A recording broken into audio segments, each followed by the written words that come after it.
friends. I am so excited to talk to you today about personal narratives. Now, yesterday, I had such a great time looking at all of your favorite stuffies and seeing the stuffed animals you were going to write your personal narrative about. And yesterday we spent some time brainstorming what we could possibly write about.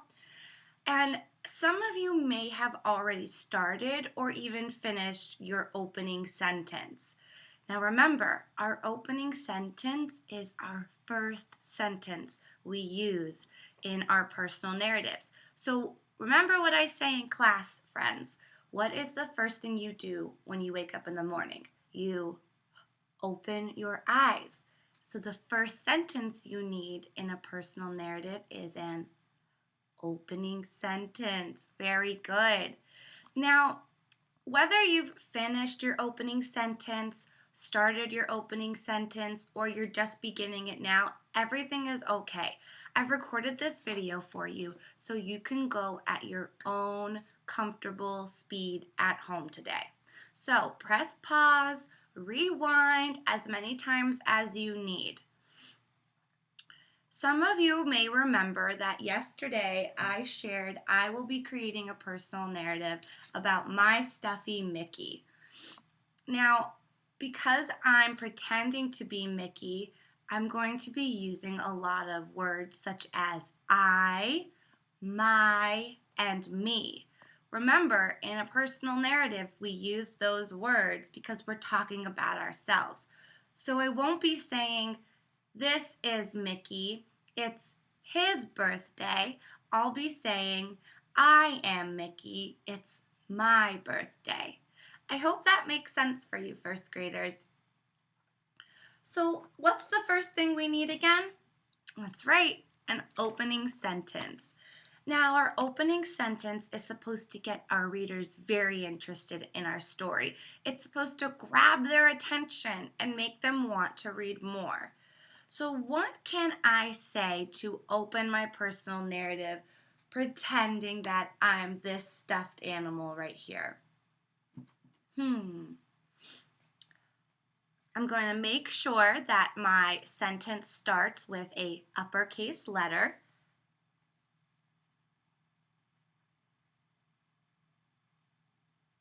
And first graders at home, I'd like you to be using a pencil so that you can erase whenever you make a mistake if you do.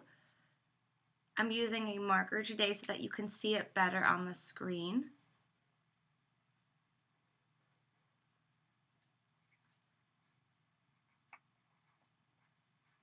My name is Mickey.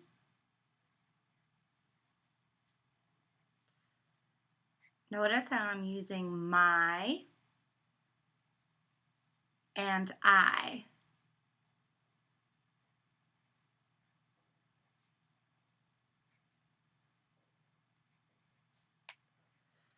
My name is Mickey and I had the most exciting birthday. And what goes at the end of my sentence, first graders? I hope you said a period. Make sure you have a period and an uppercase letter. Now, my opening sentence does two things. One, it introduces you to who I am. I am Mickey, and it tells you what we're going to be talking about. And that is my exciting birthday. So right there, I'm grabbing the reader's attention by using a describing word and telling you that I'm not just talking about my birthday, I'm talking about my exciting birthday. Okay, now after we write our opening sentence, what do we need next? We need our details. So we've been working with personal narratives and writing 3 details. These details should explain what happened. Now, while we're writing these details, it would be so awesome if you could practice writing your describing words. So I'm going to be challenging you and I'm going to ask you for in your first detail sentence to use one describing word. So in your first detail sentence, use one describing word. And I'll show you how you can do that right now. So let me think. What do I want to tell my readers about my birthday party? Okay, I'm starting a new sentence, so I need an uppercase letter.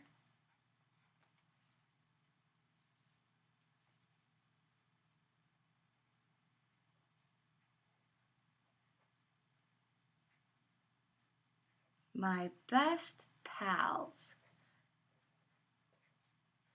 and I. My best pals and I. Oh, I need to go over this way so you can see. There we go.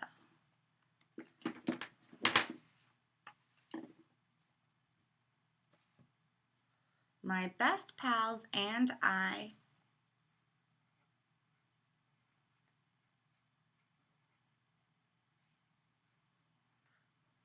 played fun games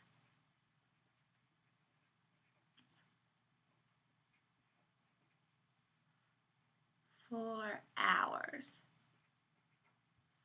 So, first graders, my first detail sentence is my best pals and I played fun games for hours. Who can tell me what my describing words are in that sentence? I'll give you a clue. There are two.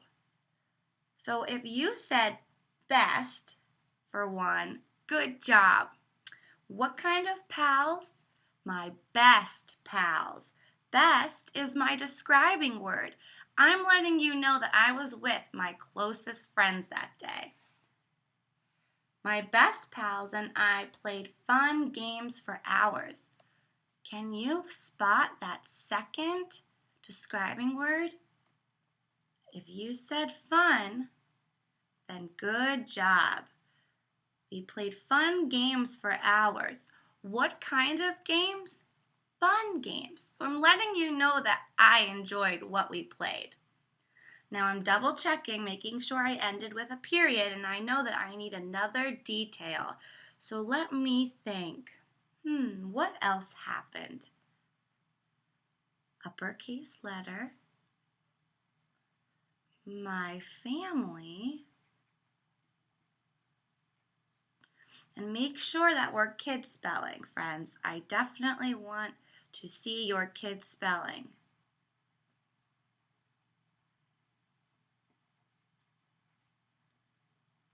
My family surprised me because I'm talking about myself, remember?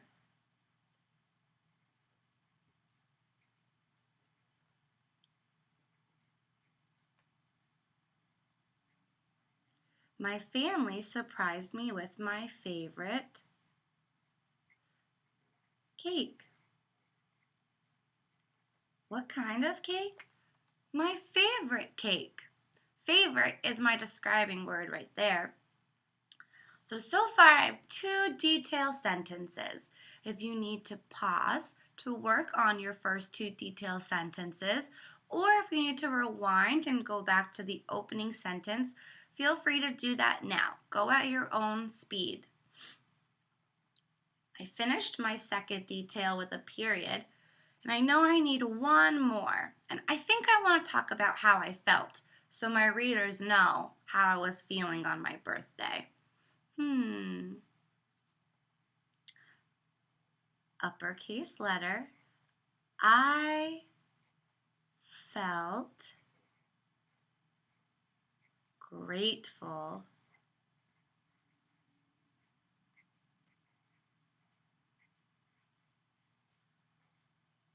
for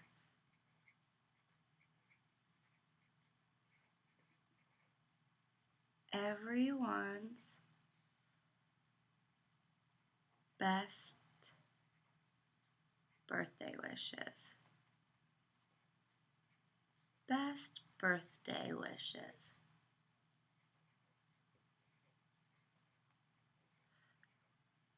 How did I feel? I felt grateful. That's letting the reader know that I had a wonderful day and I truly felt loved by everybody that was there. So make sure you now have 4 sentences. You should have an opening sentence.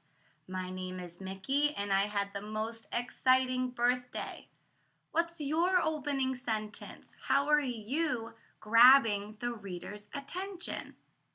Then I have my 3 detailed sentences.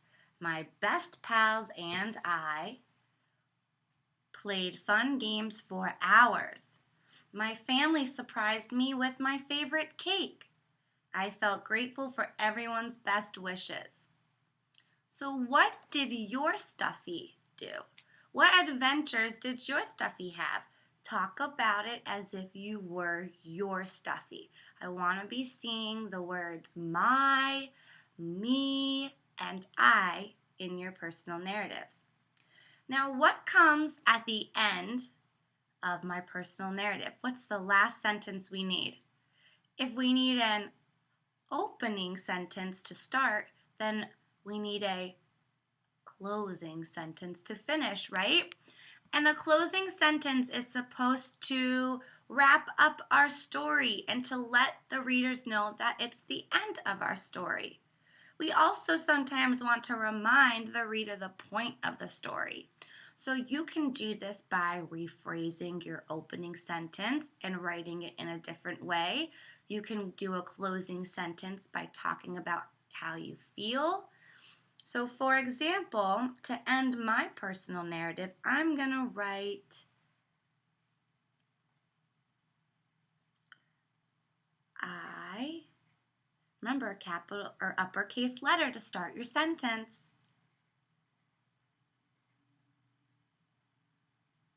I cannot wait for my next birthday. I cannot wait for my next birthday. That sentence lets the reader know that I'm finished talking about this birthday and I'm super excited and looking forward to my next one. So I brought up my birthday one more time to let the reader know the point of the story, which was to talk about this one. And now I can't wait until the next one. I hope you can see how that wraps up my personal narrative and lets the reader know that we are now finished. What's your closing sentence going to be? Take the time to think about that now and write it. When you're done with your closing sentence, I want you to check and make sure you have 5 sentences. Do you have an opening sentence? Do you have 3 detailed sentences?